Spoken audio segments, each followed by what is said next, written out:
ओम तत्सत्। श्रीमते रामचंद्राय नमः।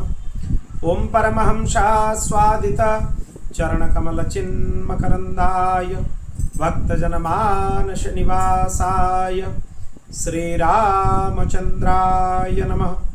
वागीशायस्य वदने लक्ष्मीर्यस्य च वक्षसि यस्यास्ति हृदये संवित् तं नृसिंहमहं भजे।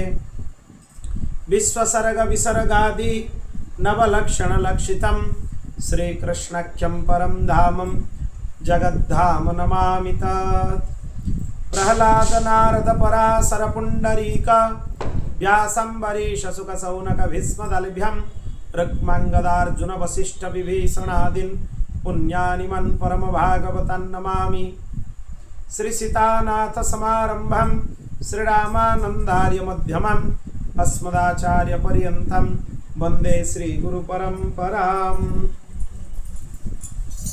गोविंद जय जय गोपाल जय जय गोविंद जय जय गोपाल जय जय गोविंद जय जय गोपाल जय जय गोविंद जय जय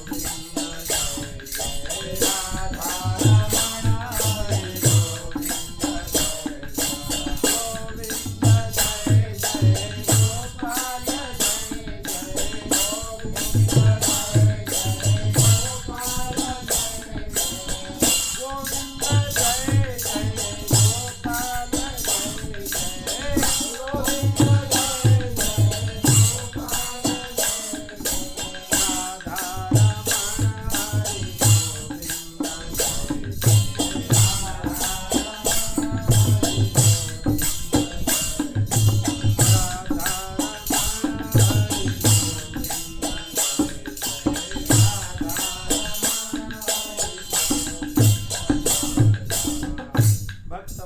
भगवान की शरणागत वत्सल भगवान की श्रीमद्भागवत महापुराण की श्री व्यास जी महाराज की श्री सुखदेव जी महाराज की श्री परीक्षित जी महाराज की श्री सद्गुरुदेव भगवान की श्री सीतारामचंद्र भगवान की श्री राधा कृष्ण भगवान की श्री लक्ष्मी नारायण भगवान की श्री उमा महेश्वर भगवान की श्री पवन सूत हनुमान की जय जय श्री राधे जय जय श्री सीताराम हर हर महादेव निताय गौर हरि बोल।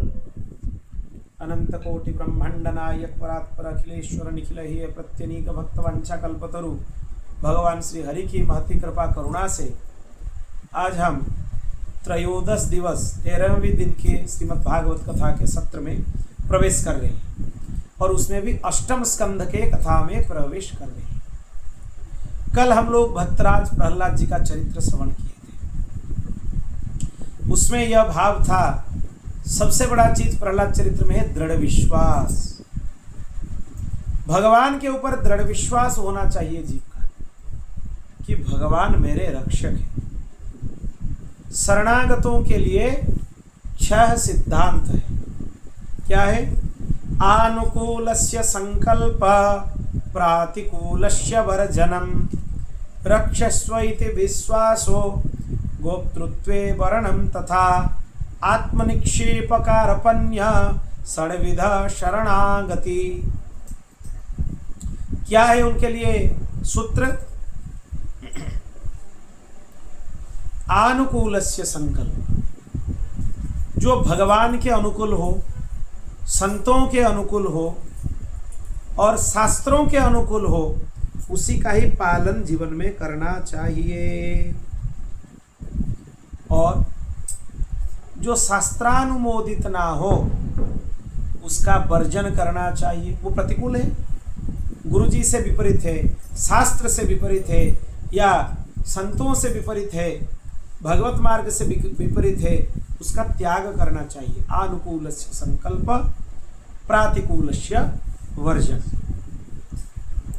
भगवान मेरे रक्षक हैं, यह दृढ़ विश्वास रख लो। भगवान मेरे रक्षा करेंगे।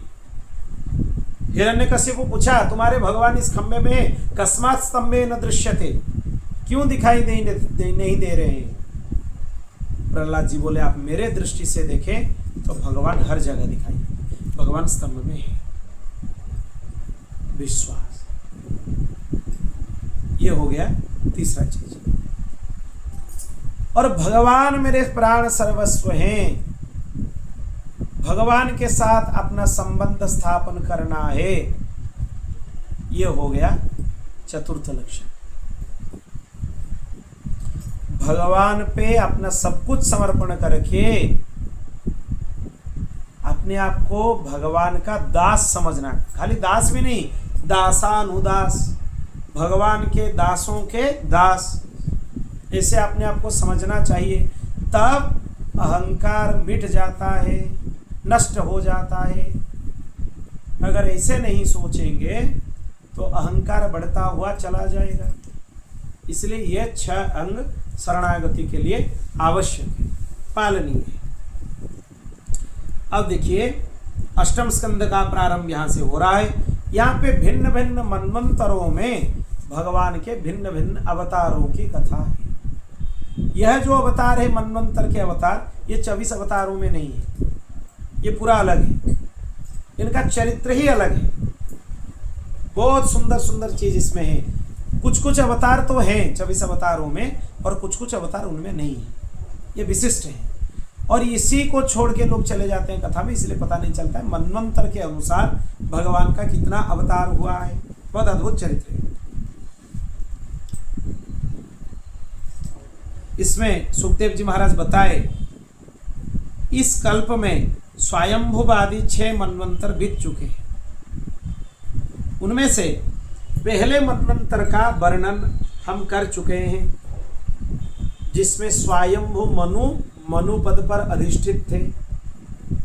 स्वयंभु मनु थे, मनु बहुत सारे हुए। 14 मनवंतरों की चर्चा है, तो 14 मनवंतरों के मनु अलग अलग हैं।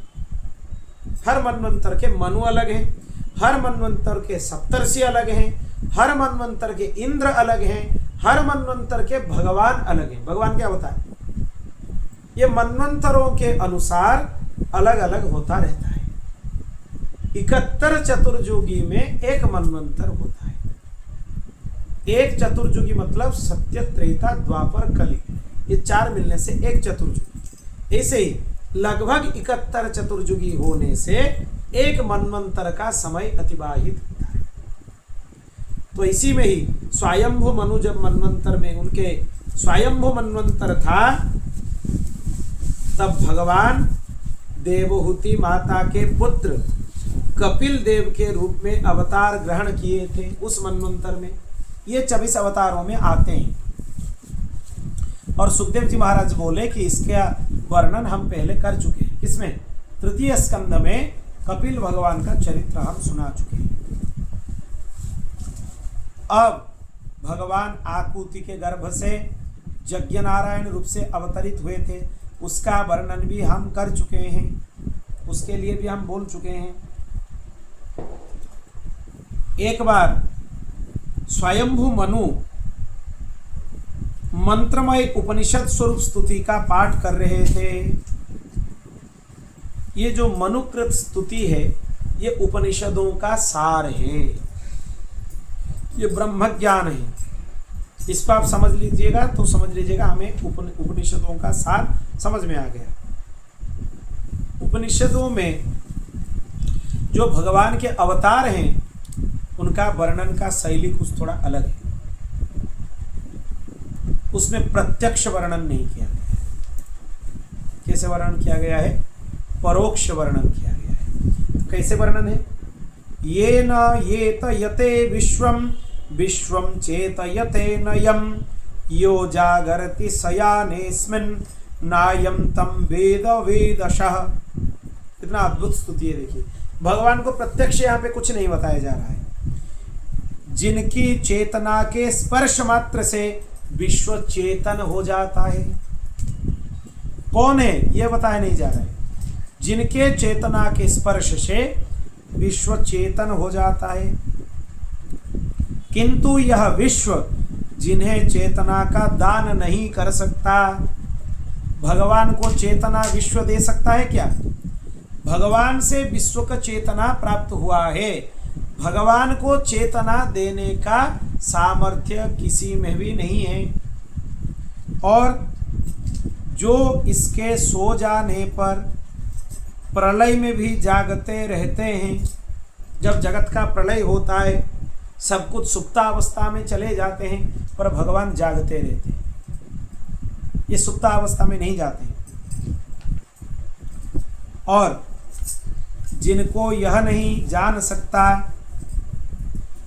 पर जो इसे जानते हैं, मतलब विश्व भगवान को जान नहीं सकता, पर भगवान विश्व को जानते हैं, वही परमात्मा है।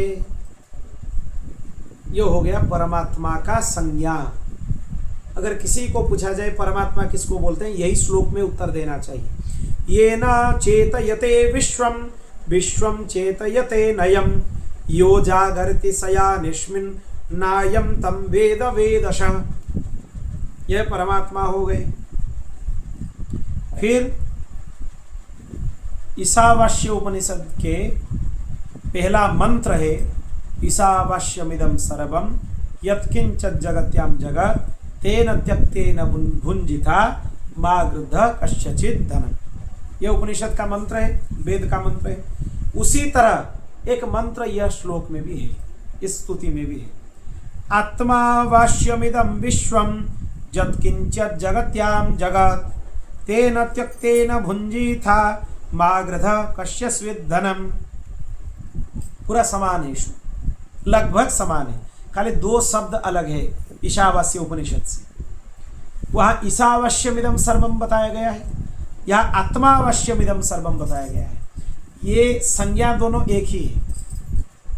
और यत्किंचित् जगत्याम जगत, और बाकी सब कुछ समान ही है। बोल भक्तवत्सल भगवान की। यह संपूर्ण विश्व और विश्व में रहने वाले समस्त प्राणी, चर अचर प्राणी, वो सब परमात्मा से ही ओतप्रोत है। जैसे साटिका मिव तंतुषु। आप वस्त्र पहनते हैं ना, साड़ी पहनते हैं, उसमें वस्त्र में तंतु के अलावा और कुछ भी नहीं है। पूरा वस्त्र तंतुओं से भरा हुआ है। ऐसे ही संपूर्ण विश्व परमात्मा से भरा हुआ है। विश्व में परमात्मा के अलावा कुछ भी नहीं है। जड़ हो चाहे चेतन हो, सब कुछ परमात्मा ही है, उससे अलग कुछ नहीं है। इसीलिए संसार के किसी भी पदार्थ में मोह नहीं करना चाहिए। जीवन के निर्वाह मात्र के लिए उपभोग करना चाहिए, उससे ज़्यादा नहीं। निर्वाह के लिए जितना चाहिए उतना, उससे ज़्यादा नहीं। तृष्णा का सर्वथा त्याग करना चाहिए। ये संसार की संपत्ति भला किसी की है क्या? ये किसी की नहीं है। किसके ही है? ईश्वर की है। यह उपनिषद का मंत्र है और यही स्तुति में मनु जी बोल रहे हैं। अद्भुत है, उनका स्तुति अद्भुत है। ये तो अलग से चर्चा का विषय है, पर ये स्तुति हम चर्चा में ले लिए हैं, मतलब ये पूरा स्तुति का ही हम चर्चा कर लेते हैं। क्या बताया गया है उपनिषद। भागवत की कथा तो होता ही रहता है। कोई कोई चरित्र को संक्षिप्त में हम श्रवण कर रहे हैं और कुछ कुछ चरित्र को विस्तार से श्रवण कर रहे हैं। बहुत बार भागवत जी की कथा हो ही रहा है। एक सप्ताह कथा के क्रम है जो अभी चल रहा है, उसमें वो कथा पूरा उसमें है, क्रमिक कथा पूरा उसमें। और कुछ कुछ चीज़ उसमें विलक्षण है जो कि इसमें चर्चा नहीं हुआ है, और कुछ कुछ चीज़ इसमें विलक्षण है जो कि उसमें चर्चा नहीं हुआ है। हर बार की कथा विलक्षण होती है, कोई भी कथा किसी के साथ समान नहीं, हर कथा अपने में विलक्षण है। इसीलिए जो चीज जिसमें चर्चा हो रहा है उसका आनंद ले लीजिए। यम न पश्यति पश्यन्तं चक्षुर्यस्य न रिष्यति तं भूतनिलयं देवं सुपर्णमुपधावता। भगवान सबके साक्षी हैं, सब कुछ देखते हैं, उन्हें बुद्धि या वृत्ति से या नेत्र आदि इंद्रियों से हम लोग देख नहीं सकते। पूरा उपनिषदों का ये सार है, यही चीज उपनिषदों में बहुत सारे उदाहरणों से बताया गया है, भागवत जी में स्पष्ट बताया गया है। परंतु उनकी ज्ञान शक्ति अखंड है, समस्त प्राणियों के हृदय में स्वयं प्रकाश के रूप में भगवान विद्यमान है। वही असंग परमात्मा की शरण ग्रहण करो। परमात्मा असंग है, सभी चीज में अनुगत होते हुए भी किसी चीज में लिप्त नहीं है, इसीलिए परमात्मा को असंग बताया जाता है। वही परमात्मा की आप लोग शरण ग्रहण कीजिए, उनके चरणों में शरण ग्रहण कीजिए। न यस्याद्यन्तो मध्यम च स्वः परोऽनन्तरं बहि विश्वस्या मुनियद् यस्मात् विश्वं च तद्रतं महत्। जिनके ना आदि है ना अंत है, फिर मध्य कैसे ही हो सकता है? जिसका आदि नहीं अंत नहीं है उसका मध्य कहाँ से आएगा? उनका मध्य भी नहीं है। जिनका न कोई अपना है, जिनका न कोई पराया है, ना वो भीतर है ना वो बाहर है, वे विश्व के आदि अंतर मध्य तीनों में स्थित है। अपने पराये बाहर भीतर सब कुछ वही है, उन्हीं की सत्ता से विश्व की सत्ता है। वही अनंत वास्तविक सत्य परब्रह्म है। कितना अद्भुत विश्लेषण देखिए उनकी। वो सभी में है फिर वो किसी में नहीं है, सब में होते हुए भी किसी में नहीं है, किसी में नहीं होते हुए भी सभी में उनकी सत्ता है। उनको समझना बहुत कठिन है। जो समझ सकता है वो बोल नहीं सकता है, जो बोल सकता है वो समझ नहीं सकता है। आप गूंगा को पूछेंगे लड्डू का स्वाद क्या है, वो बता नहीं सकता, और जो बता सकता है वो लड्डू का स्वाद नहीं ले सकता। परमात्मा ऐसे ही लड्डू है जिनके बारे में बताया नहीं जा सकता। जो बता सकता है वो अनुभव नहीं कर सकता है, जो अनुभव हो सकता है वो बताया नहीं जा सकता है। इसका मतलब यह है कि जो इसमें बताया जा रहा है कुछ कुछ लोगों को ये समझ में नहीं आएगा कि भगवान हर जगह है फिर हर जगह नहीं है। इसीलिए हम एक लौकिक उदाहरण यहाँ पे दी कि जो अनुभव गम्य है वो चीज को किसी के सामने हम लोग बता नहीं सकते, और जो अनुभव गम्य नहीं है उसको हम सबके सामने बता सकते हैं। पर द्वंद्व यह है जो अनुभव गम्य है उसी से परमात्मा को जान सकते हैं, पर वो बताया नहीं जा सकता है। और जो बताया जा सकता है उससे परमात्मा को सर्वतो भावेन हम जान नहीं सकते हैं। बोल भक्त वत्सल भगवान की जय। स विश्वकाय पुरुहूत ईशः सत्य स्वयं ज्योतिरजः पुराणः दत्तेस्य जन्मा द्यजयात्म सत्या तां विद्वदोष्य निरीह आस्ते। वही परमात्मा विश्व रूप है, विश्व ही विष्णु है और विष्णु ही विश्व है। उनके अनंत नाम है, वे सर्वशक्तिमान हैं, सत्य संकल्प हैं, स्वयं प्रकाश हैं, अजन्मा हैं, पुराण पुरुष हैं। अपने माया शक्ति के द्वारा विश्व सृष्टि के जन्म आदि को स्वीकार कर लेते हैं और अपने विद्या शक्ति के द्वारा उसका त्याग करके निष्क्रिय सत्व स्वरूप में रहते हैं। वो सक्रिय होते हुए भी निष्क्रिय हैं और वो सत स्वरूप होते हुए भी सब में उनका अनुभव किया नहीं जा सकता।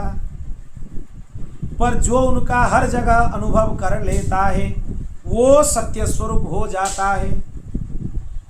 इतना डिफिकल्ट है ये सब डेफिनेशन, सब लोगों को समझ में नहीं आएगा।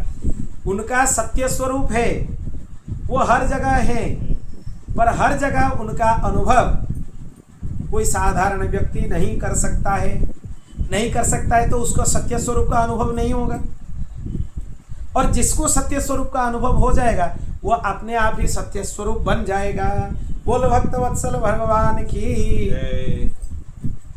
अथाग्रेर्षयः कर्माणि हन्ते कर्म हेतवे इह मानो हि पुरुषः प्रायोनिहं प्रपद्यते।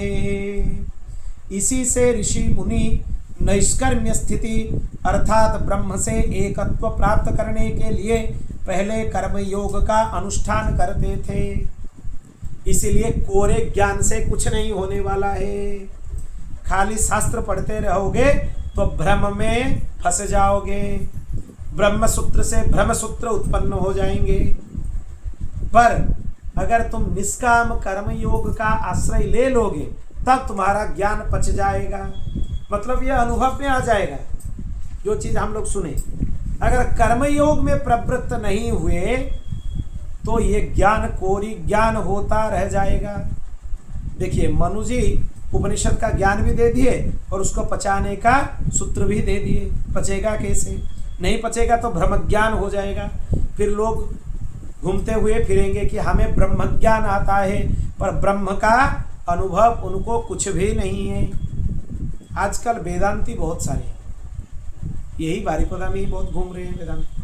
वेदांतियों का अभाव नहीं है। वेदांत का बड़े से बड़ा सूत्र को कंठस्थ करके व्याख्या कर लेंगे, पर उनके अनुभव में वेदांत नहीं है। क्यों नहीं है? उनके आचरण में निष्काम कर्म योग नहीं है। वो खुद बंधन में फंसे हुए हैं और बंधन मुक्त होने का ज्ञान लोगों को दे रहे हैं। ये कैसे होगा? खुद के पास पहले ज्ञान का प्रयोग करो, खुद पहले ज्ञान से अपने आप को मुक्त करो, फिर लोगों को ज्ञान देना, उससे कुछ हो सकता है। कर्म करने वाला पुरुष ही अंत में निष्क्रिय होकर कर्म से छुट्टी पा लेता है, मतलब कर्म बंधन से जीव मुक्त हो जाता है।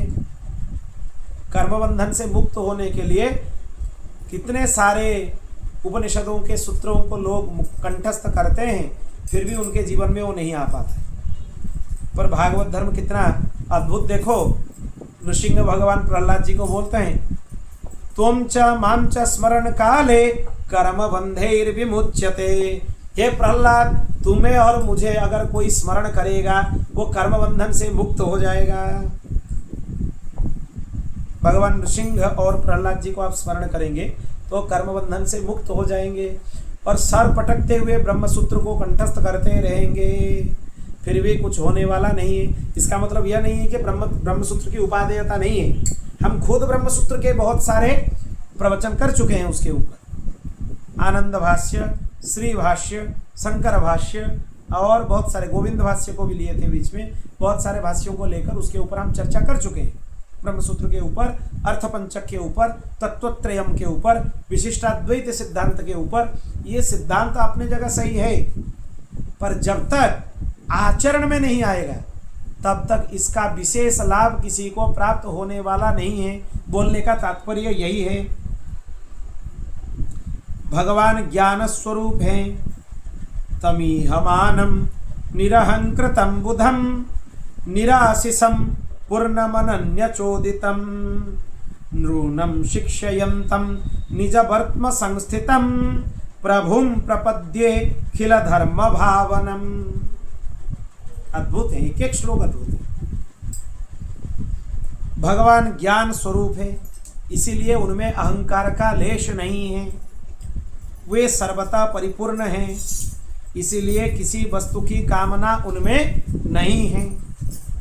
वे बिना किसी के प्रेरणा से स्वच्छंद रूप से कर्म करते हैं, किसी का आश्रय उनको आवश्यक नहीं है। बिना किसी की प्रेरणा से वो कर्म करते हैं। अपने बताई हुई मर्यादा में स्थित रहकर अपने कर्मों के द्वारा मनुष्य को शिक्षा देते हैं। जब भगवान अवतार लेते हैं, मर्त्यावतार स्पृह मर्त्य शिक्षणम, आपका अवतार इसीलिए होता है कि हम लोगों को आप सिखाना चाहते हैं, इसीलिए आप अवतार लेते हैं, आपका अवतार होता है। वे समस्त धर्मों के प्रवर्तक हैं, सबके जीवनदाता हैं, उन्हीं प्रभु के शरण में मैं हूँ। मनु जी स्तुति किए। भगवान यज्ञ पुरुष अपने पुत्र याम नाम के देवता के साथ वहां आए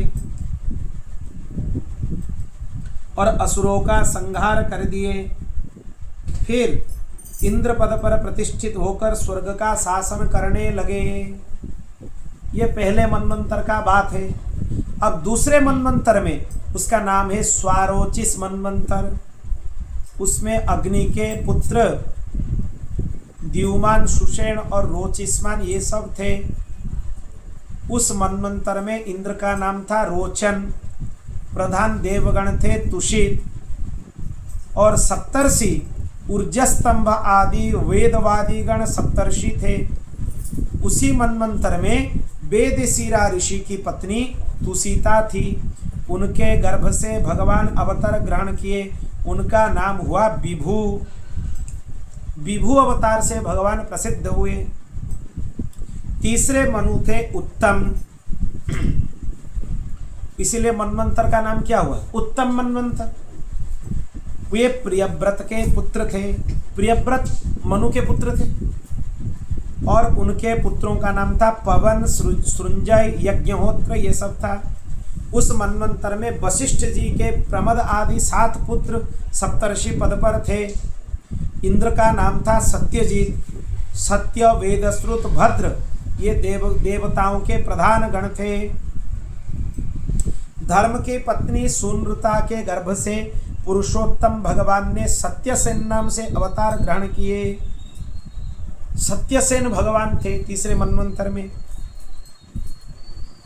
भगवान बहुत सारे दुष्ट राक्षसों का संहार किया। चतुर्थ मनु का नाम था तामस, इसीलिए मनवंतर का नाम क्या हो गया? तामस मनवंतर। ये किसके भाई थे? उत्तम के सगे भाई थे। उत्तम याद है? राजा उत्तानपाद के 2 पत्नी थे, सुरुचि और सुनीति। सुरुचि के पुत्र थे उत्तम, उत्तम के सगे भाई थे तामस। उनके पृथु, ख्याति, नर, केतु आदि 10 पुत्र थे। सत्यक, हरि, वीर ये देवता के प्रधान गण थे। इंद्र का नाम था त्रिशिक। इंद्र का भी नाम होता है अलग अलग, सभी मनवंतरों में। और सप्तर्षि ज्योतिर्धम नाम के ऋषि थे। उसी तामस मनवंतर में विधृति के पुत्र वैधृति देवगण हुए। उसी मनवंतर में भगवान हरिमेधा ऋषि की पत्नी हरिणी के गर्भ से हरि रूप में अवतार ग्रहण किए। ये भगवान का हरि अवतार है। और उसी मनवंतर में भगवान ग्राह से गजेंद्र की रक्षा किए थे। तो गजेंद्र मोक्ष की कथा इसमें आ गई। किस मनवंतर में? चतुर्थ मनवंतर में, तामस मनवंतर में। बोल भक्तवत्सल भगवान की। तो परीक्षित के मन में आया कि हमें गजेंद्र मोक्ष की कथा सुनाइए। आ गया मनवंतर के कथा के सत्र में। फिर राजा परीक्षित के प्रश्न के अनुसार सुखदेव जी महाराज कथा प्रारंभ किए। क्षीर सागर में त्रिकुट नाम का एक प्रसिद्ध पर्वत था। उसका लंबाई 10,000 योजन था और चौड़ाई 4 ओर थी। उसमें बहुत सारा सोने चांदी आदि उस पर्वत में लगे हुए थे। बहुत अद्भुत था वो ये पर्वत। उस पर्वत के घोर जंगल में बहुत सी हाथिनियों के संग एक गजेंद्र निवास करता था। एक हाथी निवास करता था। वो बड़े बड़े हाथियों का सरदार था। बहुत हाथी थे वहां पे, उनका वो सरदार था। वो क्या किया, एक बार एक सरोवर में अपने परिवारजनों के साथ स्नान करने के लिए उतर गया। उस समय इतना उन्मत्त हो गया अपने परिवारजनों के साथ, उसके प्रारब्ध की प्रेरणा से एक ग्राह ग्राह सबको पता है। एक ग्राह क्रोध में भरकर उसका पैर को पकड़ लिया, किसका? गजेंद्र का। अकस्मात विपत्ति में आने के बाद गजेंद्र आपने सर्व सामर्थ्य से छूटने का प्रयास किया, पर छूटना उसके लिए कठिन हो गए, छूट नहीं सका। फिर बहुत प्रयास किया, उसके सब परिवारजन कुछ दिन तक उसकी अपेक्षा किए, उसको बाहर लाने का प्रयत्न किए। जब उसको बाहर नहीं ला सके, वो लोग भी छोड़कर चले गए। संसार ऐसा ही है, किसी का नहीं है, किसी का नहीं है। जब अपने शरीर के ऊपर स्वार्थ आ जाएगा, संसार किसी का नहीं होता है। कितने भी सगे संबंधी है, परीक्षा कर लो। कब करोगे? विपत्ति काल में परीक्षा कर लो, सब समझ में आ जाएगा। ब्रह्म ज्ञान की, वेदांत की क्लास की कोई जरूरत नहीं है। विपत्ति काल में वेदांत का ज्ञान सबको हो जाता है, पर लोग इतने महामूर्ख हैं, जो वेदांत का ज्ञान उनको विपत्ति काल में होता है, जो स्मशान का वैराग्य किसी के मृत्यु देखने से होता है, फिर संसार में आने के बाद सब भूल जाते हैं।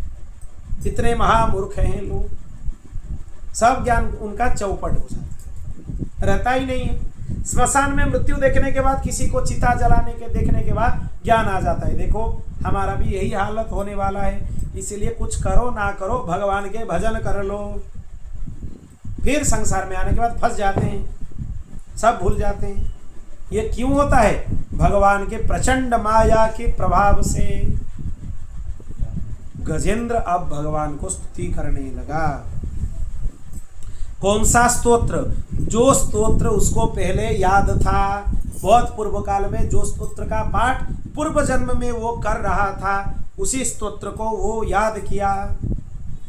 यहाँ लिखा हुआ है, जजाप्य परमं जाप्यम प्राग्जन्मन्यनुशिक्षितम। पूर्व जन्म में जो याद था वही स्तोत्र का पाठ किया, इसीलिए रोज नित्य नियम में कुछ ना कुछ स्तोत्र का पाठ अवश्य करना चाहिए। क्यों करना चाहिए? क्योंकि वही स्तोत्र से आपका बेड़ा पार लगने वाला है। छोटा सा ही स्तोत्र हो, चाहे नारायण कवच हो, चाहे राम रक्षा स्तोत्र हो, चाहे गजेंद्र मोक्ष हो, और चाहे आदित्य हृदय स्तोत्र हो। हम तो सबको बोलते हैं ये 4 स्तोत्र आप लोग नित्य पाठ कीजिए। हम खुद भी करते हैं, समय का बहुत अभाव रहता है, इसलिए बहुत सारा स्तोत्र वगैरह हम पाठ नहीं कर पाते, पर अपने नित्य नियम में हम ये 4 स्तोत्र को आज नहीं सालों से पाठ कर रहे हैं। बहुत साल से पहले आदित्य हृदय स्तोत्र, राम रक्षा स्तोत्र, गजेंद्र मोक्ष स्तोत्र, और चतुर्थ क्या है? नारायण कवच।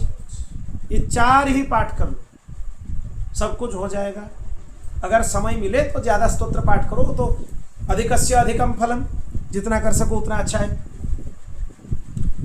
गजेंद्र उवाच ओम नमो भगवते तस्मै यत एतच्चिदात्मकं पुरुषायादिबीजाय परेशाया विधीमहि जस्मिन्निदं जतश्चेदं येनेदं ज इदं स्वयं जोस्मात् परस्माच्च परस्तं प्रपद्ये स्वयं भुवं यः स्वात्मनीदं निजमाययार्पितं कोचिद्विभातं कोच तत्तिरोहितम् अविद्धदृक्षाक्ष्यो भयं तदीक्षते स आत्ममूलो बतुमं परात्परः कालेन पञ्चत्वमिते तु कृष्णसो लोकेषु पालेषु च सर्वहेतुषु तमस्तदाशित् गहनं गभीरं यस्तस्य पारेभिविराजते विभुः नजश्च देवार्षयः पदं विभुः रजन्तुः पुनः कोर्हतिगं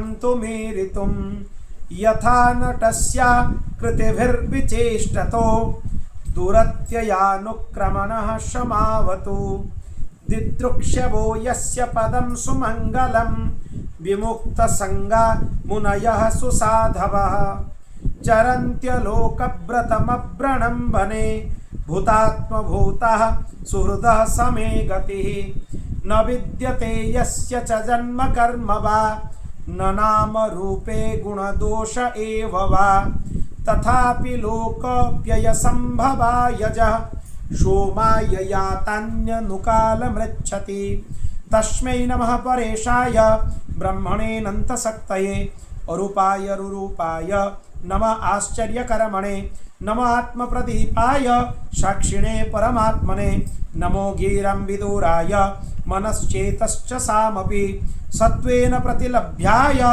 नैष्कर्म्येण विपश्चिता नमः कैवल्यनाथाय निर्वाणसुखसंविदे नमः सन्ताय घोराय मूढ़ाय गुणधर्मिणे निर्विशेषाय सम्याय नमो ज्ञानघनाय च क्षेत्रज्ञाय नमस्तुभ्यं सर्वाध्यक्षाय साक्षिणे पुरुषायात्ममूलाय मूलप्रकृतये नमः सर्वेन्द्रियगुणद्रष्टे सर्वप्रत्ययहेतवे असताच्छाय योक्ताय सदा भाषयते तमः नमो नमस्तेऽखिलकारणाय निष्कारणायद्भुतकारणाय सर्वागमनाय महार्णवाय नमोपवर्गाय परायणाय गुणारणिच्छिन्नचिदुष्मपाय तत्क्षोभ विस्फुर्जितमानसाय नैष्कर्म्यभावेन विवर्जितागम स्वयं प्रकाशाय नमस्करोमि मातृप्रपन्न पशुपाश विमोक्षणाय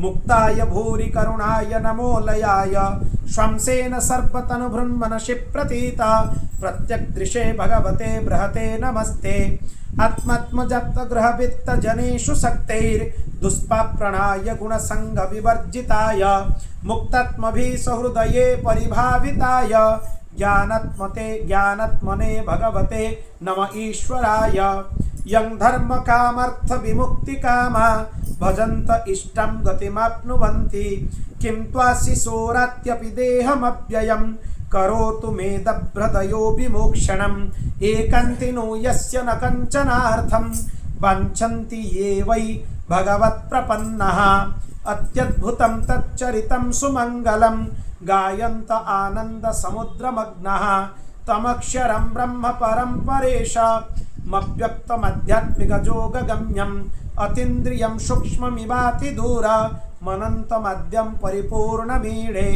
यस्य ब्रह्मादयो देवा वेदा लोकश्चराश्चरा नामरूपविभेदेन फलगव्या च कलया कृतः यथा रचिषोऽग्ने सवितुर्गभोस्तयो निर्यान्ति संयान्त्यसकृत्स्वरोचिष यथा तथा यतोऽयं गुणसम्प्रवाहो बुद्धिर्मनः खानि शरीरसर्गः शवै न देवासुरमर्त्यतिर्यं न स्त्री न षण्ढो न पुमान् न जन्तुः नायं गुणः कर्म न सन्न चासन् निषेधशेषो जयतादशेष जीजीविषेणाहमिहामुयाकी मन्तर्बहिश्च व्रतयेव योन्या इच्छामि कालेन न यस्य विप्लव तश्चात्मलोकाभरणस्य मोक्षं सोऽहं विश्वसृजं विश्वमविश्वं विश्ववेदसं विश्वात्मानमजं ब्रह्म प्रणतोऽस्मि परं पदं योगरन्धितकरमाणो हृदि योगविभाव्यते योगिनः यं प्रपश्यन्ति योगेशं तं नतोऽस्म्यहं नमो नमस्तुभ्यमशह्य वेग शक्तित्रयाय किलधिगुणाय प्रपन्नपालाय दुरन्तशक्तये कदिन्द्रियाणामनवाप्य वर्त्मने नायं वेद स्वमात्मानं यच्चक्ष्याहं धिया हतं तं दुरत्ययमाहात्म्यं भगवन्तोऽमितोऽस्म्यहं श्रीशुकोवाच एवं गजेन्द्रमुपवर्णितनिर्विशेषं ब्रह्मादयो विविधलिङ्गविधाभिमानः नैते यदोपससुपो निखिलात्मकत्वात् तत्राखिलामरमयो हरिराविरासीत् तं त्वद्वदार्थमुपलभ्य जगन्निवासः स्तोत्रं निशम्य दिविजै सहसं स्तुवद्भिः छन्दोमयेन गरुडेन समूह्यमानः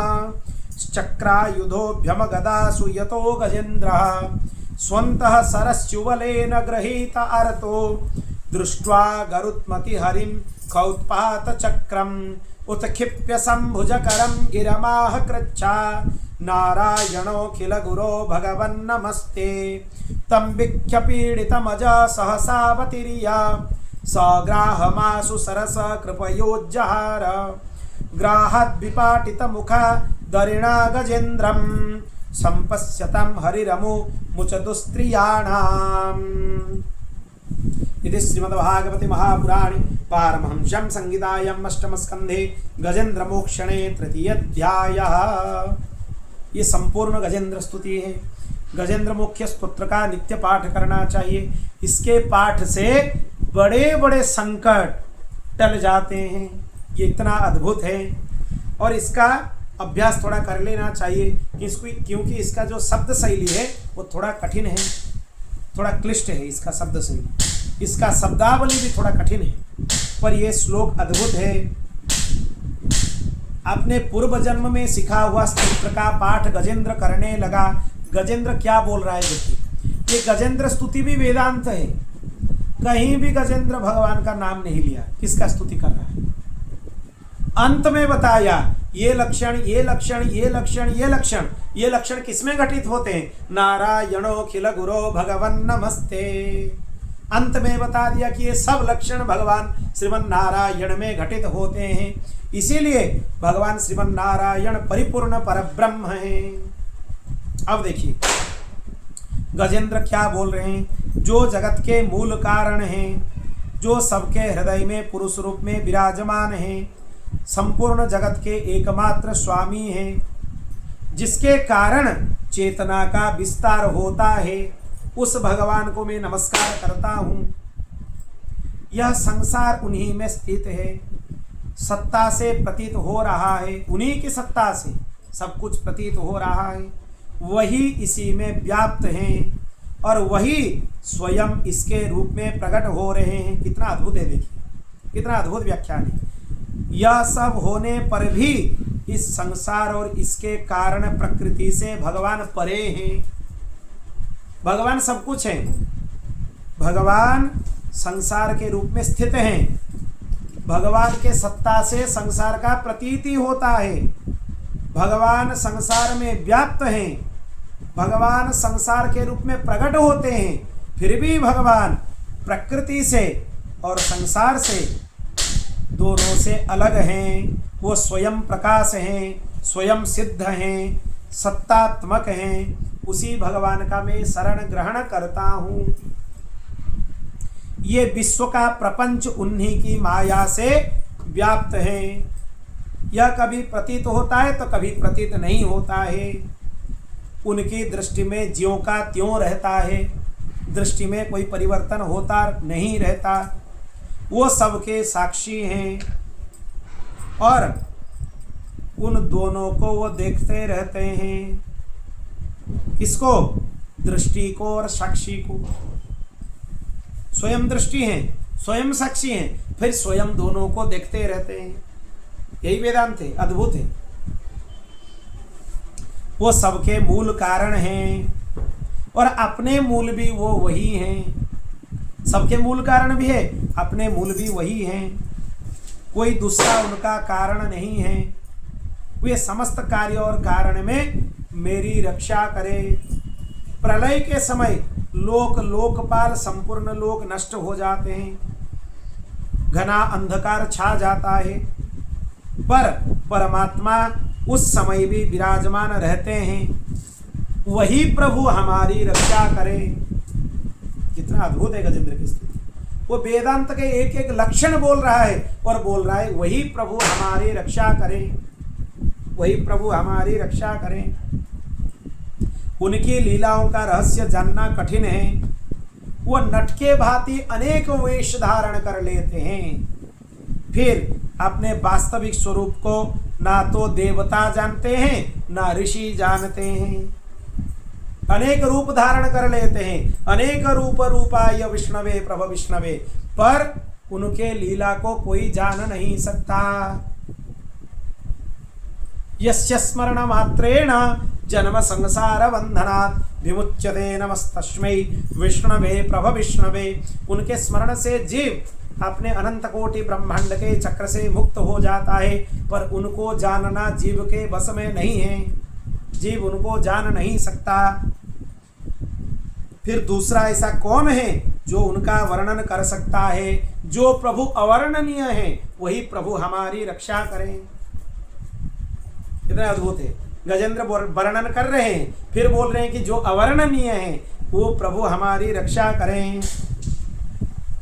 जिनके स्वरूप परम मंगलमय हैं, जिनके कृपा से संसार की समस्त आसक्तियों का परित्याग महात्मागण कर देते हैं। भगवत स्मरण से ही आसक्ति छूटता है। महात्मा लोग घर छोड़ के चले जाते हैं, आसक्ति छोड़ देते हैं और अखंड ब्रह्मचर्य आदि व्रत में तल्लीन होते हैं। अपने आत्मा को सब में विराजमान है यह अनुभव करते हैं। कौन करते हैं? महात्मागण करते हैं कि मेरा आत्मा सब में स्थित है। यह अनुभव भी उनको होता है।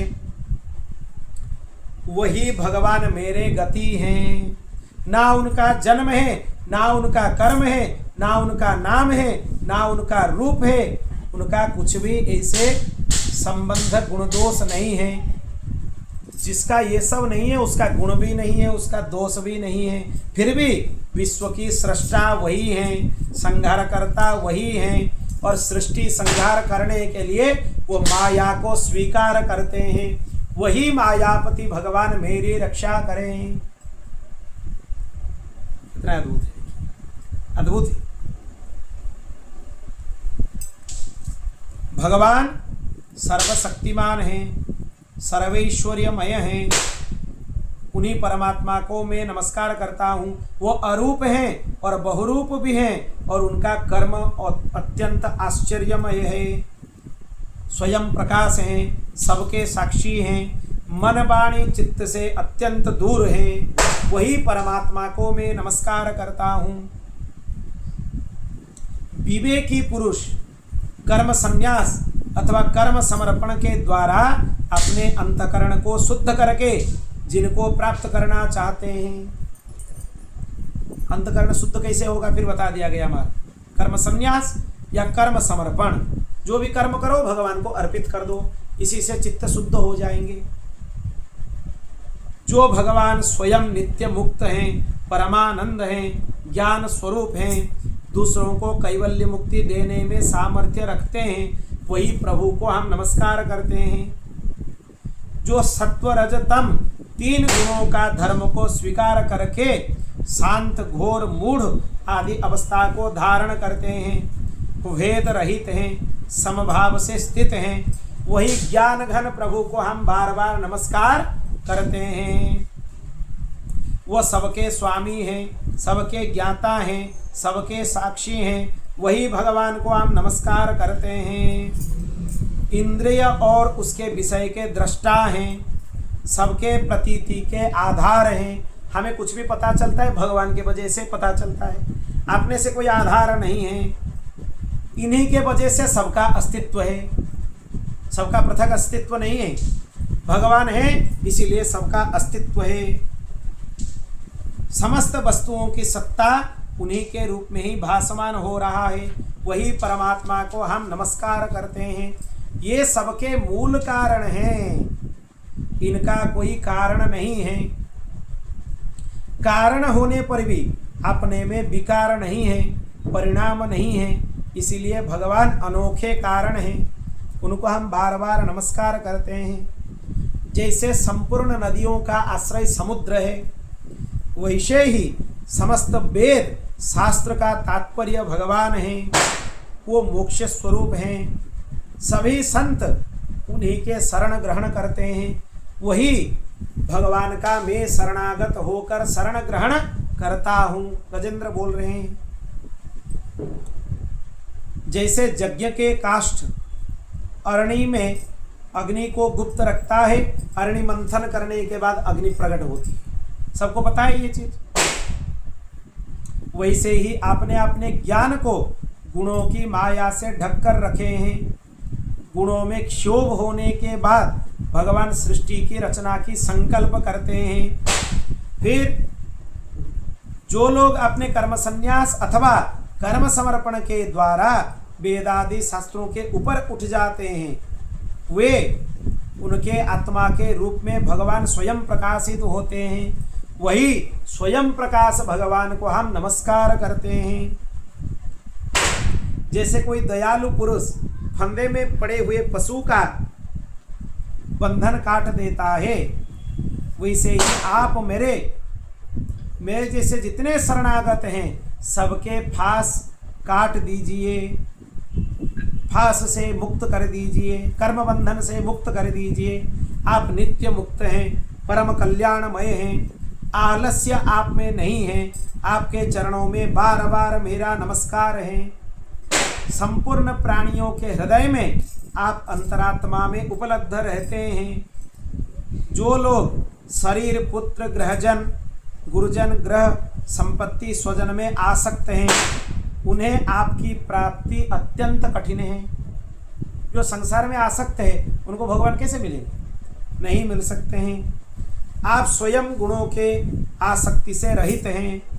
जीवन मुक्त पुरुष अपने हृदय में आपका निरंतर चिंतन करते रहते हैं। वही ज्ञान स्वरूप भगवान को मैं नमस्कार करता हूँ। धर्म, अर्थ और काम मोक्ष की कामना से मनुष्य इन्हीं का भजन करके अभिष्ट वस्तु को प्राप्त करता है। इन्हीं से सुख प्राप्ति होती है और अपने जैसा पार्षद शरीर भी भगवान प्रदान कर देते हैं। वो परम दयालु भगवान मेरा उद्धार करें। इतना अद्भुत, किसी भी बिंदु को नहीं छोड़ेंगे। परमार्थ के जितने बिंदु हैं गजेंद्र मुख्य स्तोत्र में सब बताए गए हैं। सब जिनके अनन्य प्रेमी भक्तजन इनके शरण में रहते हुए किसी भी वस्तु की जाचना करते हैं पर मोक्ष की अभिलाष नहीं करते हैं, केवल उनके मंगलमय कथा लीलाओं का गान करते हुए आनंद समुद्र में निमग्न रहते हैं, वही प्रभु का मैं शरण ग्रहण करता हूँ। जो अविनाशी हैं, सर्वशक्तिमान हैं, अव्यक्त हैं, अपने आप को छुपा कर रखे हैं, अव्यक्त हैं, इंद्रियातीत हैं, इंद्रियों से उनका अनुभव नहीं किया जा सकता, अत्यंत सूक्ष्म हैं, अत्यंत निकट होने पर भी बहुत दूर जान पड़ते हैं। जो आध्यात्मिक योग अर्थात ज्ञान योग, भक्ति योग के द्वारा प्राप्त होते हैं, वही आदि पुरुष अनंत परिपूर्ण परब्रह्म परमात्मा की मैं स्तुति करता हूँ। जिनकी अत्यंत छोटी कला से अनेक नाम रूप के भेद युक्त ब्रह्मादि देवता वेद चराचर की सृष्टि हुई, भगवान की एक कला की एक छोटी से अंश से ब्रह्मादि देवता प्रकट हो गए।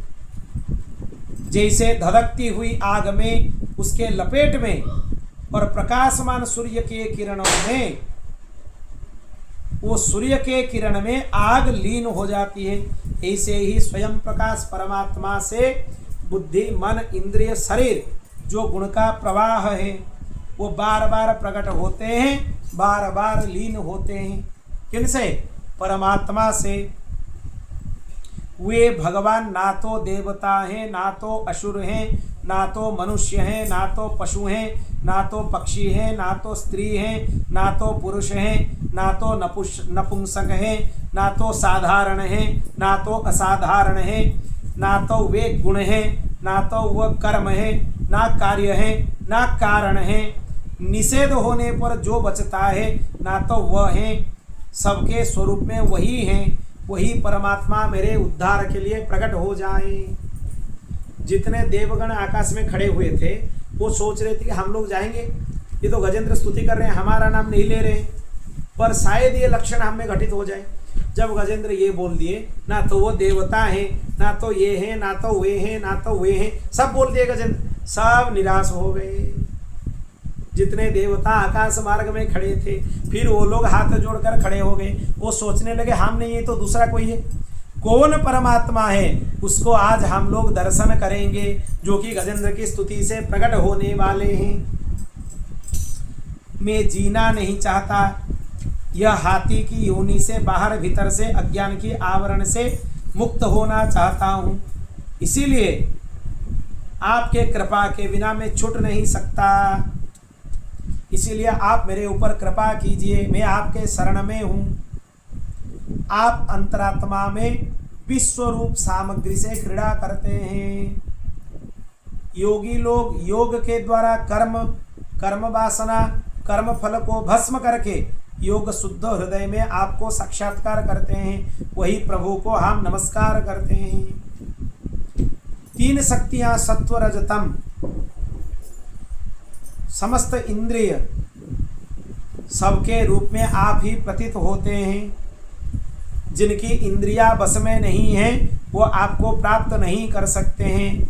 आपकी शक्ति अनंत है, आप शरणागत वत्सल है, आपको मैं बारंबार नमस्कार करता हूँ। आपकी माया अहम बुद्धि से आत्मा का स्वरूप ढक गया है और इसी के लिए जीव अपने स्वरूप को नहीं जान सकता। स्वरूप ज्ञान भी बता दिए यहाँ पे कि मैं आत्मा हूँ, शरीर नहीं हूँ। यह आवरण के अंदर, माया के आवरण के अंदर ढका हुआ है। आपकी महिमा अपार है। हे सर्वशक्तिमान भगवान, माधुर्य निधि भगवान, मैं आपके शरण में हूँ। जब ये सुखदेव जी बोल रहे हैं, ये वर्णन सुन लिए देवगण, वो उसके रक्षा के लिए नहीं गए, पर विश्व के आधार भगवान जब देखे कि गजेंद्र पीड़ित अवस्था में है, उस समय भगवान गरुड़ के ऊपर सवार हो गए, हाथ में चक्र लिए भगवान श्री हरि आ गए और उसी समय गजेंद्र आपने सूंड से एक कमल भगवान के तरफ ऊपर कर दिया। यहाँ पे संतगण ये भाव देते हैं, जहाँ पे इतना दिन तक युद्ध चल रहा था वहाँ पे कमल कैसे प्रकट हुआ। वो कमल भगवती महालक्ष्मी आपने लीला कमल को वहाँ पे गिरा दी। भगवती महालक्ष्मी सोचने लगी, ये तो लिखा नहीं है यहाँ पे, ये संतों का भाव है, नहीं तो कमल कहाँ से आएगा वहाँ से। जहाँ पे 1000 साल तक युद्ध चल रहा है वहाँ पे कीचड़ कहाँ से आएगा और वहाँ से पद्म कहाँ से आएगा, नहीं हो सकता है। पर पद्म का बारे में लिखा है। तो भगवती महालक्ष्मी के मन में करुणा आ गई कि गजेंद्र भगवान को कुछ अर्पित करना चाहता है पर उसके पास कुछ नहीं है। तो भगवती महालक्ष्मी स्वयं लीला कमल को गिरा दी, या तो भगवती महालक्ष्मी स्वयं कमल बन गई। कमलोद्भवा कमल संगिनी भगवती महालक्ष्मी कमल बन गई और वो कमल को गजेंद्र भगवान के लिए अर्पित कर दिए। क्या बोलकर अर्पित किए कि मेरे रक्षा करने वाला दूसरा कोई नहीं है। हे नारायण, हे जगत गुरु, हे भगवान, मैं आपको नमस्कार करता हूँ। अब स्पष्ट हो गया कि ब्रह्म कौन है, भगवान कौन है। ये जितना गुण हम सुने ये किसमें घटित होते हैं, इसमें होते हैं भगवान श्रीमन नारायण में, रामकृष्ण नारायण में। भगवान गरुड़ के ऊपर से कूद पड़े। ग्राहत विपाटित मुखादरिणा गजेंद्रम। भगवान को इतना भी अपेक्षा नहीं रहा कि गरुड़ जी जाकर खड़े होंगे फिर हम जाके कृपा करेंगे। गरुड़ के ऊपर से भगवान कूद पड़े, अपने चक्र को छोड़ दिए और चक्र से ग्राह का मुंह फाड़कर गजेंद्र को मुक्त कर दिए। बोल भक्त वत्सल भगवान की। जो गजेंद्र मोक्ष की कथा को श्रवण करता है वो अनायासी भवसागर से तर जाता है। ये गजेंद्र और ग्राह का पूर्व जन्म बताया गया। ये ग्राह पहले जन्म में हुहू नाम का गंधर्व था। देवल के शाप से उसको ग्राह शरीर मिला था, फिर भगवत कृपा से वो मुक्त हो गया। और यह जो गजेंद्र था ये पूर्व काल में द्रविड़ देश का पांड्य वंशीय राजा इंद्रद्युम्न था। ये हमारे जगन्नाथ जी वाला इंद्रद्युम्न नहीं है, वो अलग है। ये इंद्रद्युम्न अलग है। ये बहुत भगवत भक्त थे। एक समय वो क्या किए, वो एक तपस्वी का वेश धारण कर लिए, एकाग्र होकर भगवान की आराधना कर रहे थे। मलय पर्वत पर जाकर आश्रम बनाकर रहने लगे। एक दिन वहाँ पे अगस्त्य मुनि अपने शिष्यों के साथ आए।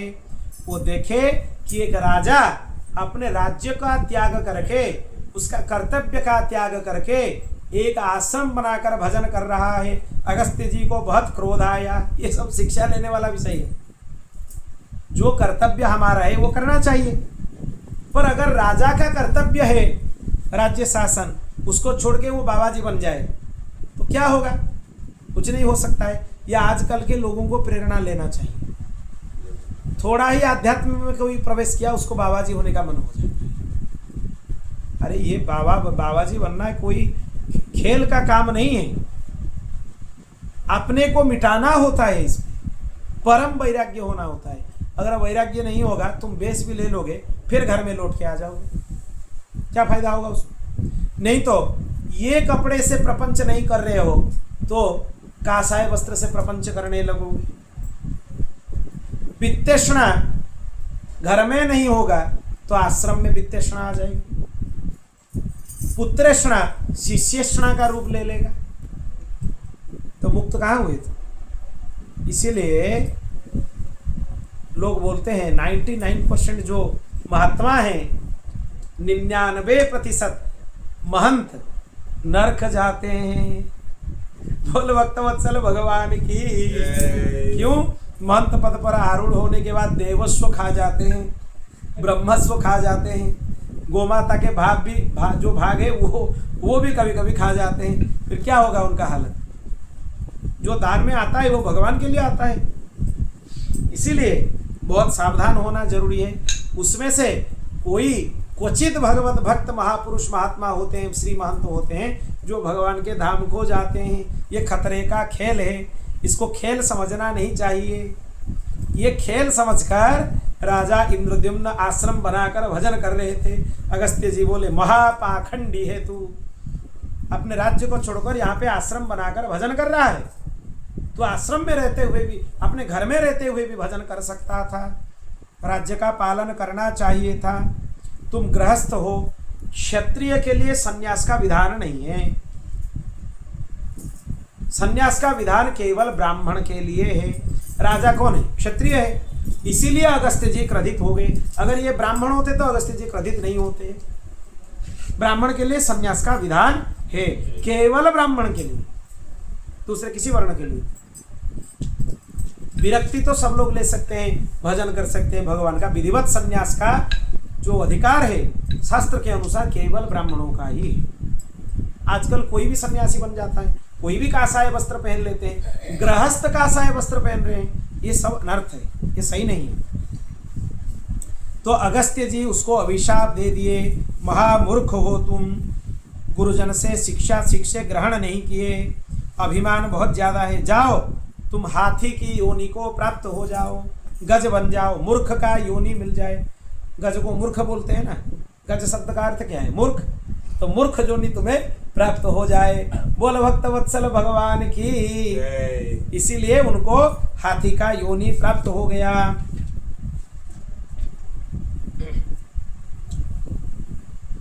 ये प्रसंग सुनने वाला का कलिमल ग्रसित जीव का नष्ट हो जाता है। कलिमल दुस्वप्न नष्ट होता है, यश उन्नति स्वर्ग प्राप्त होते हैं, पवित्र कीर्ति प्राप्त होते हैं। बोल भक्तवत्सल भगवान की। भगवान बोलते हैं सुबह रात के अंतिम प्रहर में शय्या त्याग करते हुए किन किन का स्मरण करना चाहिए। भागवत जी में लिखा है, इसको कंठस्थ कर लो, आज लिख के डाल देना इसको ग्रुप में। किस किस का स्मरण करना चाहिए ध्यान देके सुनिए, बहुत सारे हैं, अभी लिख नहीं सकते हो, सुनकर याद रखो, नहीं तो इससे लिख लेना। सरोवर का ध्यान करना चाहिए, पर्वत का ध्यान करना चाहिए, कंदरा का ध्यान करना चाहिए, वन वेद कीचक बांस से झुरमुट, यहाँ के दिव्य वृक्ष, पर्वत शिखर।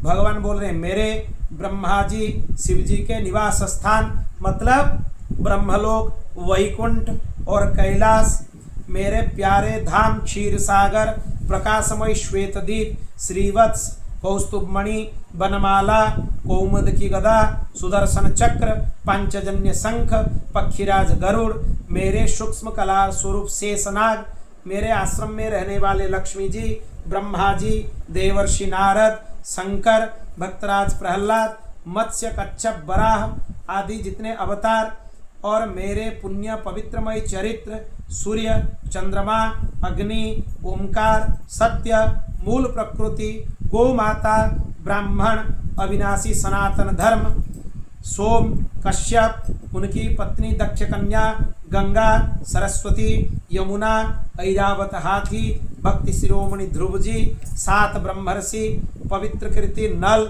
युधिष्ठिर, जनक आदि महापुरुषों का स्मरण करने से मनुष्य सब पाप से छूट जाते हैं।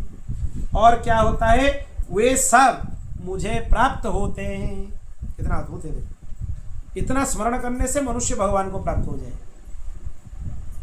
एक छप्पई छंद में भी ये लिखा है, किसमें? भक्तमाल जी में। याद है किसी को? कमला गरुड़ सुनंदा आदि षोडश प्रभु पदरती, वो वाला छप्पई छंद में लगभग इन सबका नाम आ जाता है भक्तमाल में।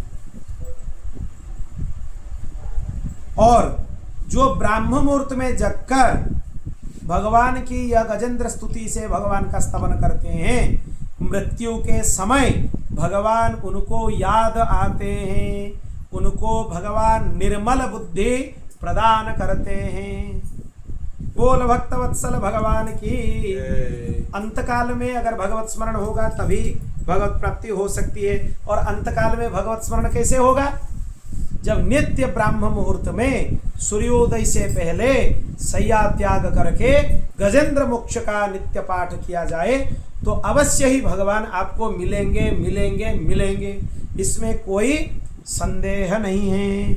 इसीलिए ये चरित्र को हम विस्तार से सुनाए, यद्यपि सप्ताह कथा में या कथा के क्रम में विस्तार में नहीं सुनाया जा सकता है, क्योंकि बहुत सारे कथा रहते हैं, पर ये आपके उपादेय चरित्र हैं, बहुत अद्भुत हैं ये।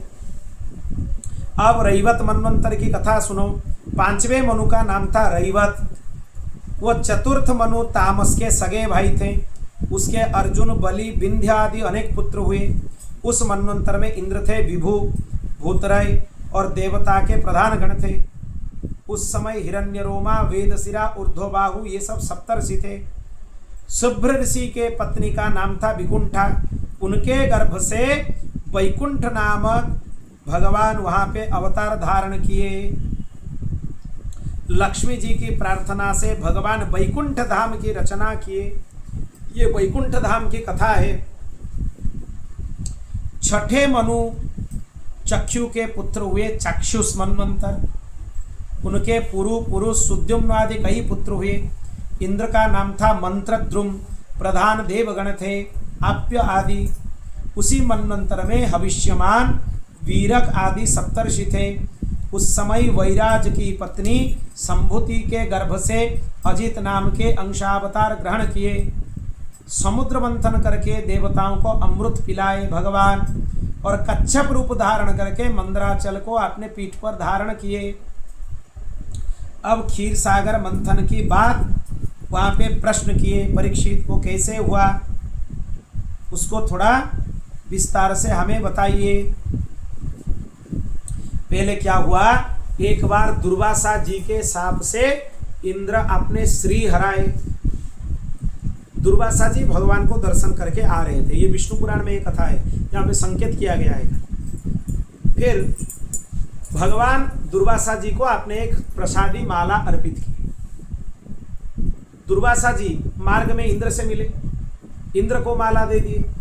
इंद्र वो माला अपने हाथी ऐरावत को दे दिए। ऐरावत वो माला को कुचलकर नीचे पटक दिया।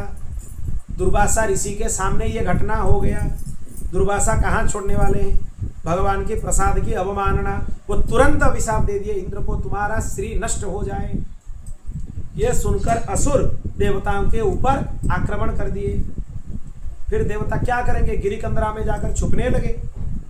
ब्रह्मा जी के पास गए, ब्रह्मा जी भगवान के पास गए, भगवान को सब लोग स्तुति करने लगे, भगवत प्रार्थना किए। फिर भगवान उनको बोले, एक काम करो, अहि मुषकवत् देवा ह्यर्थस्य पदवीं गते। तुम अहि मुषकवत्, जैसे कोई बिल में सांप अगर फंस जाता है, वो चूहा को बोलता है कि तुम मुझे यहाँ से निकाल लो, फिर हम तुम्हारे मित्र बन जाएंगे, हम तुम्हें नहीं खाएंगे। चूहा सांप को बिल से निकाल लेता है, फिर तुरंत सांप निकलते ही उसी चूहा को पहले ही अपना आहार बनाता है। वैसे ही देवता को भगवान बताए, अहि मुषकवत्। इसी न्याय से तुम लोग राक्षसों के साथ संधि करो, तब जाके समुद्र मंथन हो सकता है। और जो श्री तुमसे चला गया है, जो भगवती महालक्ष्मी मुझसे रूठ कर चली गई है, वो सब आ जाएंगे, फिर कष्ट नहीं रहेगा। इसलिए बासुकी नाग को तुम लोग मंथन के रज्जू बनाओ, मंदराचल को मंथन के दंड बनाओ, फिर क्षीर सागर में घास, तिनके, लताएं, औषधियाँ डाल दो और उसका मंथन करना प्रारंभ करो। भगवान आज्ञा दे दिए, ये लोग वही किए। अमृत के लोभ से सब लोग राजी हो गए। और जो वासुकी था उनको जब बताया गया कि आपको अमृत मिलेगा, वो भी राजी हो गया समुद्र मंथन के लिए। मंदराचल पर्वत के नीचे कोई आधार नहीं था, वो समुद्र के नीचे धंसने लगा, डूबने लगा। तो भगवान कच्छप अवतार धारण किए, श्री कच्छप भगवान की अपने पीठ के ऊपर मंदराचल को धारण कर लिए।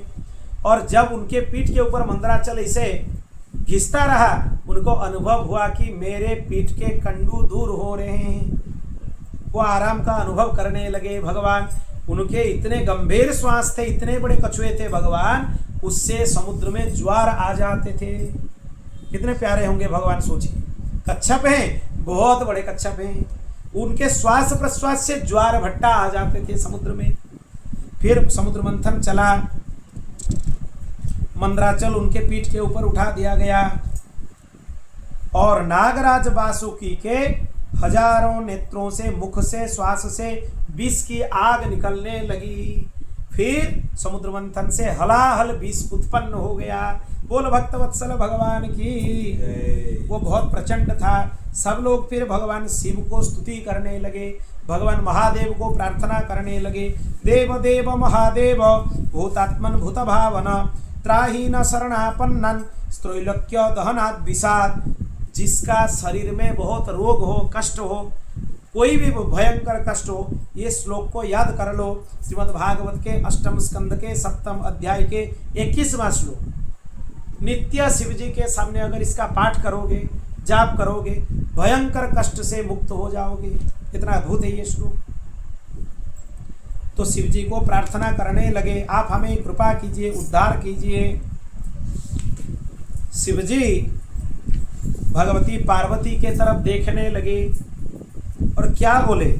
पुंसः कृपयतो भद्रे सर्वात्मा प्रीयते हरिः प्रीते हरौ भगवती प्रिये हंस चराचर तस्मादिदं गरं भुंजे प्रजानं स्वस्तिरस्तु मे। जो सबके ऊपर कृपा करता है उस पर भगवान श्री कृष्ण प्रसन्न होते हैं, इसीलिए सबके ऊपर कृपा करना चाहिए। और उसके ऊपर मैं भी प्रसन्न हो जाता हूँ, संपूर्ण चराचर प्रसन्न हो जाता है। अभी भगवान की प्रसन्नता के लिए, सबके रक्षा के लिए मैं विष का पान करता हूँ बोलकर भगवान शिव अपने हथेली पर विष को उठाया और संपूर्ण विष को भक्षण कर लिए।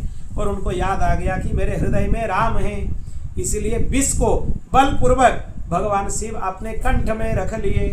तब से भगवान का नाम हो गया नीलकंठ, श्री नीलकंठ भगवान की।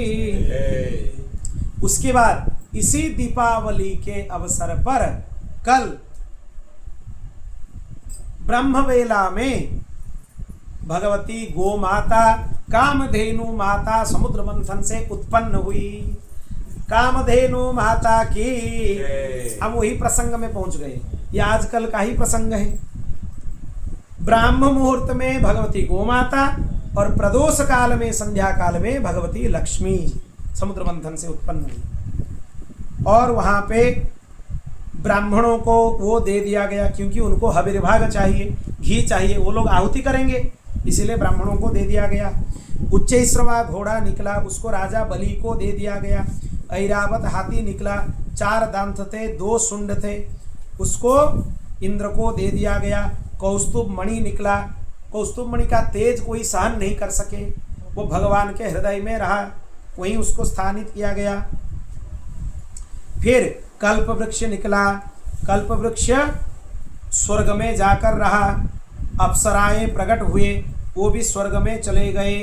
फिर ततश्चाविरभूत साक्षात् श्री रमा भगवत्परा रंजयन्ती दिशः कान्त्या विद्युत सौदामणि तथा। 8वां स्कंद 8वां अध्याय 8वां श्लोक 888 भगवती महालक्ष्मी उत्पन्न हुई। कैसे उत्पन्न हुई? साक्षात भगवती महालक्ष्मी बिजली के समान चमकती हुई दिशाओं में जगमगा उठा, और उसी बिजली के तेज के जैसे भगवती महालक्ष्मी मूल प्रकृति, अद्या प्रकृति प्रकट हो गई। विद्युत सौदामणि तथा जिसके धन का कमी है। ये श्लोक का, ये भगवती महालक्ष्मी का प्रागट्य श्लोक है और श्लोक भी अद्भुत है। 8-8-8 अष्टम स्कंद, अष्टम अध्याय, 8वां श्लोक। इसको अगर श्री सूक्त से संपुटित करके पाठ किया जाए, जो वेद में अधिकृत हैं या जो वेदाधिकार शून्य हैं, इसी श्लोक का नित्य पाठ करें, उनका धन का कमी नष्ट हो जाएगा। यह अद्भुत श्लोक है भागवत जी में। फिर भगवती महालक्ष्मी प्रकट हो गई, उनको सब अभिषेक करने लगे। इंद्र उनको अभिषेक करने लगे, दिग्गजों ने उनका अभिषेक करना प्रारंभ किया, इसीलिए उनको गजलक्ष्मी बोला जाता है। क्यों गजलक्ष्मी? जितने भी दिग्गज हैं, सब दिशाओं के हाथी हैं, वो आकर सुवर्ण कलश से भगवती महालक्ष्मी की अभिषेक करने लगे। समुद्र अभिषेक किए, हाथ में कमल लेकर भगवती महालक्ष्मी विराजमान हो गई।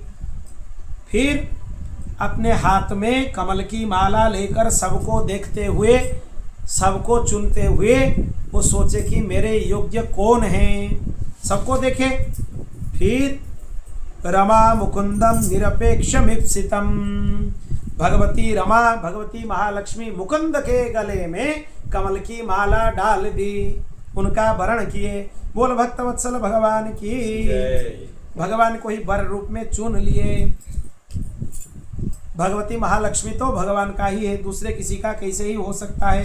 फिर आगे समुद्र मंथन चला, उसमें से चंद्रमा प्रकट हुए, ऐसे बहुत सारे रत्न उसमें से प्रकट हुए।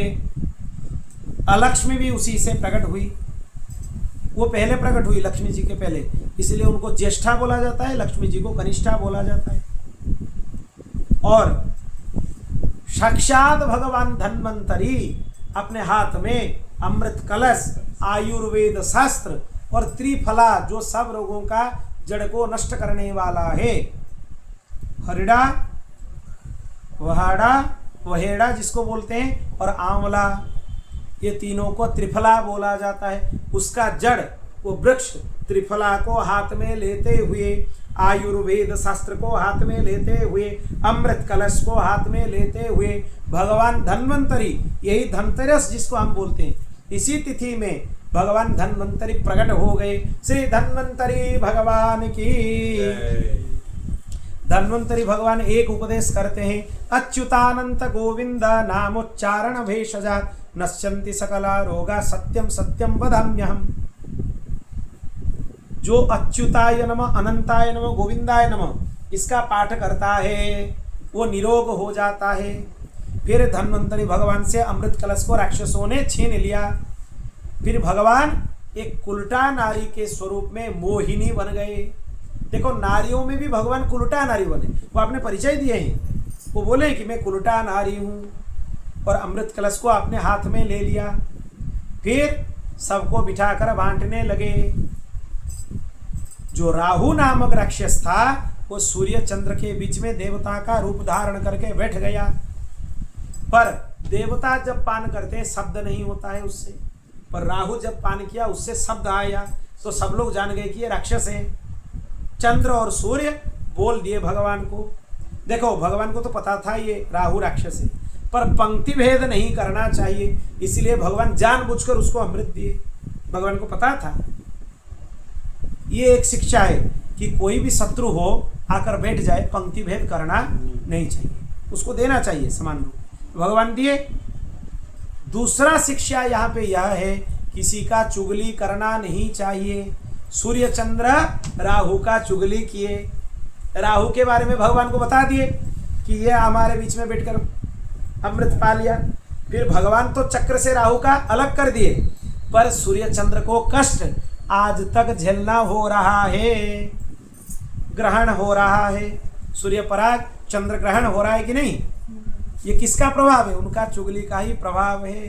वो चुगली किए जिसके वजह से राहु केतु उनको ग्रास करते हैं। ये भी दूसरी शिक्षा है, किसी के बारे में किसी को बोलना नहीं चाहिए, चुगली नहीं करना चाहिए, इससे सावधान रहना चाहिए। बोल भक्तवत्सल भगवान की।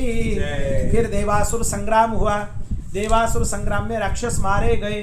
सभी राक्षसों को शुक्राचार्य अपने मृत संजीवनी की विद्या से सबको जगा दिए। पर अब बोले बलि को देखो, युद्ध मत करो, पहले सामर्थ्य अर्जन करो। कैसे करोगे? ब्राह्मणों की सेवा करो, यज्ञ करो, उसी से सामर्थ्य मिलेगा। मूर्खतापूर्ण काम मत करो, क्योंकि देवता अमृतपान कर चुके हैं। वो वहां पे यज्ञ में बैठ गए। 100 अश्वमेध यज्ञ करने के लिए बलि संकल्प लेकर बैठ गया। जो 100 अश्वमेध यज्ञ करता है वो इंद्रपद में बैठ जाता है। बलि कौन है? प्रहलाद जी के पुत्र है विरोचन, और विरोचन के पुत्र है बलि। फिर इनका चरित्र तो कल सुनेंगे हम, वामन अवतार की जो कथा है वो कल सुनेंगे हम, क्योंकि वो भी विस्तार में बहुत अच्छा है। यहाँ से ही प्रसंग बहुत अच्छा लगना लगता है सब। साधारणतः अष्टम स्कंद से भगवान के दिव्य दिव्य कथा प्रारंभ होती है। सब कथा दिव्य है, पर यहाँ से ज्यादा रोचक है कथा। इसके बाद राम जी आ जाएंगे। फिर नवम स्कंद में हम लोग शुक रामायण सुनेंगे इस बार। उसको सुनने के बाद फिर श्री कृष्ण के चरित्र को भी सुनेंगे। ये मोहिनी अवतार भगवान का इतना विचित्र अवतार है, इसमें भगवान शंकर भी मोहित हो गए। उनको देखना चाहा, उनको आलिंगन कर लिए। फिर किसके सामने? अपने पत्नी पुत्र सब हैं, उनको थोड़ा भी लज्जा का अनुभव नहीं हुआ, क्योंकि वो भक्ति में तल्लीन है, वो संसार की वासना नहीं है। इसलिए भगवान मोहिनी का दर्शन करते हुए भगवान शिव उनके पीछे भागने लगे। बोल भक्त वत्सल भगवान की। भगवान की लीला अद्भुत है। कल हम लोग श्रवण करेंगे वामन अवतार की कथा और मत्स्यावतार की कथा। ये सब चरित्र कल श्रवण करेंगे। गोविंद जय जय गोपाल जय जय गोविंद जय जय गोपाल जय जय गोविंद जय जय गोपाल जय जय गोविंद जय जय गोपाल जय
जय पूर्णस्य पूर्णमादाय पूर्णमेवावशिष्यते।